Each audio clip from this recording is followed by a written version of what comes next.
The help that makes you dependent usually feels generous before it starts making your choices smaller.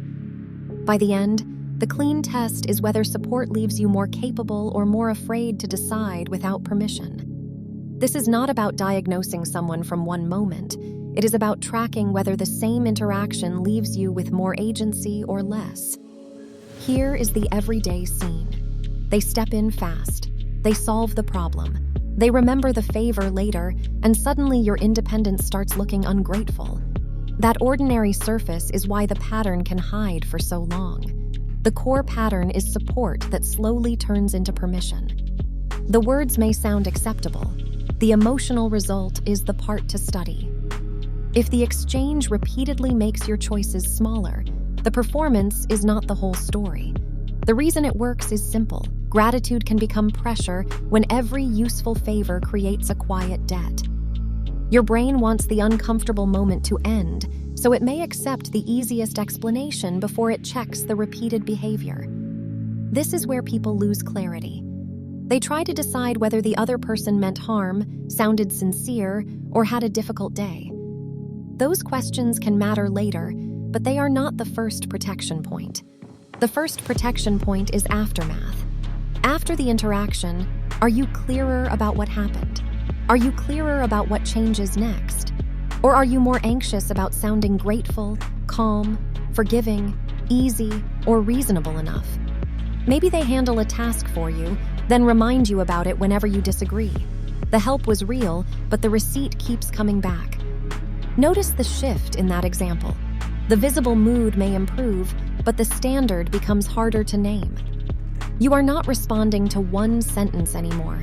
You are responding to a rule that keeps moving whenever you try to look at it directly. Maybe their advice saves you stress at first.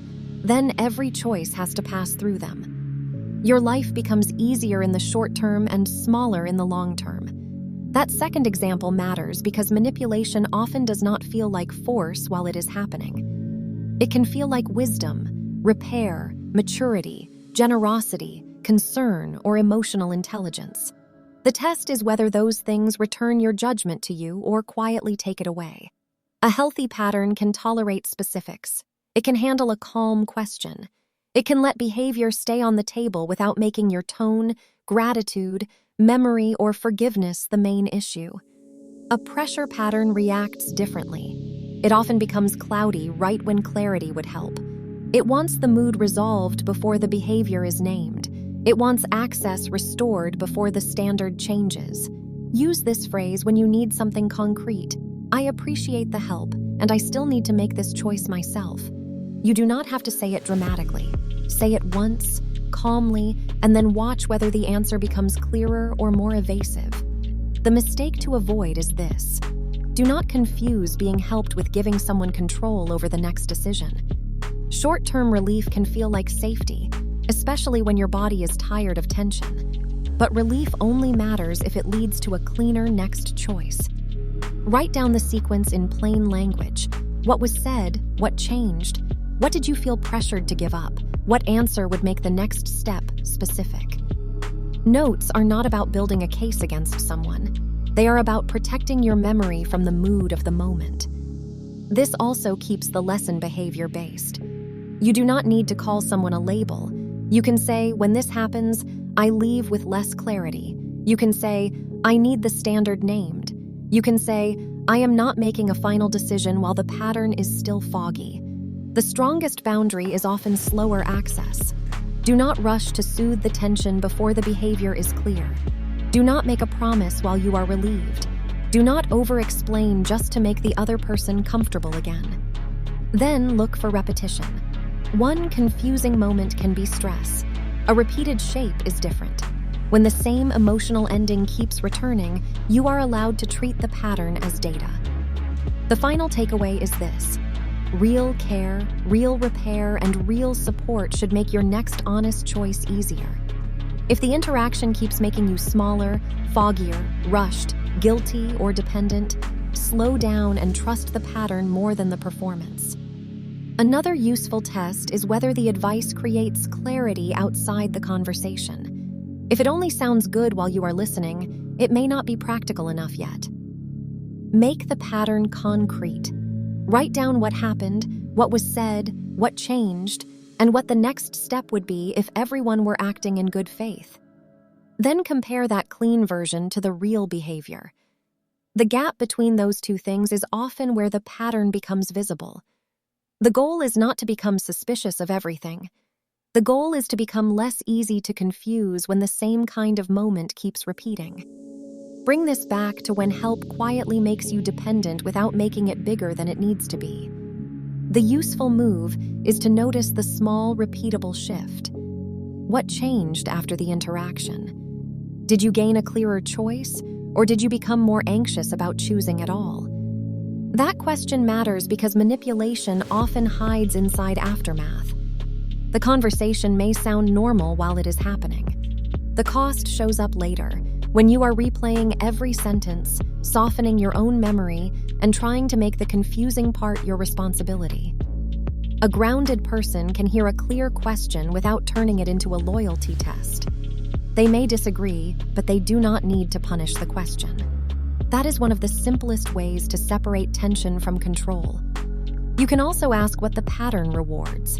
Does it reward honesty, repair, and clearer boundaries? Or does it reward silence, guessing, over-explaining, and emotional self-abandonment? Patterns become easier to understand when you look at what they train you to do. If the answer is uncomfortable, move slowly. You do not need a dramatic confrontation to start protecting your judgment. Sometimes the first healthy step is just refusing to make a permanent decision while you are confused, rushed, guilty, or emotionally cornered. The final reminder is this: clarity should make your world more workable. It should help you name the next honest step. If a person, tool, or system keeps giving you intensity without clarity, treat that as a signal to slow down and widen your perspective. A second useful lens is repetition over mood. Anyone can have a tense day. Anyone can communicate poorly once. The question is whether the same emotional shape keeps returning, and whether you are always the one who has to shrink, chase, prove, or apologize to restore peace. That is why the safest advice is usually boring. Slow down. Name facts. Keep records. Ask for specifics. Wait until your body is calm before sending the message that could be forwarded, cropped, or used as the new topic. It also helps to separate urgency from importance. Something can feel urgent because your nervous system wants relief, not because a wise decision is required in the next 5 minutes. When the pressure spikes, time is often the protection. The strongest boundary is not always a dramatic speech. Sometimes it is a smaller pattern repeated calmly. Fewer explanations, clearer questions. One message instead of 6. A decision made after sleep instead of during panic. That is the viewer promise, not a perfect label, not a fantasy where every confusing person is exposed instantly. The promise is a sharper pause between stimulus and response, so the next move belongs to the viewer instead of the pattern. For content, this matters because the audience does not need another scary label. They need a repeatable decision rule. If a moment makes them abandon facts and chase emotional relief, that is the exact point where the lesson becomes useful. End by returning to agency. The viewer cannot control whether someone else becomes clear, fair, or consistent. They can control the speed of their response, the quality of their notes, the questions they ask, and the point where they stop rewarding confusion. Another useful sign is how the other person handles a calm delay. A healthy dynamic can tolerate a little time while you think. A pressure dynamic treats your pause like a threat because the whole pattern depends on speed, guilt, or emotional urgency. Pay attention to repair after the moment passes. Real repair becomes more specific over time. It names the behavior, accepts the impact, and changes the next interaction. A reset only tries to restore warmth while leaving the same confusing rule in place. That is why the next choice should be small and observable. Ask for the standard. Watch the response. Write down what changes. Let repeated behavior carry more weight than intensity, charm, apology, advice, or a temporary return to calm. If this helped, Save it for the next moment that sounds reasonable but feels confusing. Subscribe for sharper breakdowns of the patterns people usually notice too late.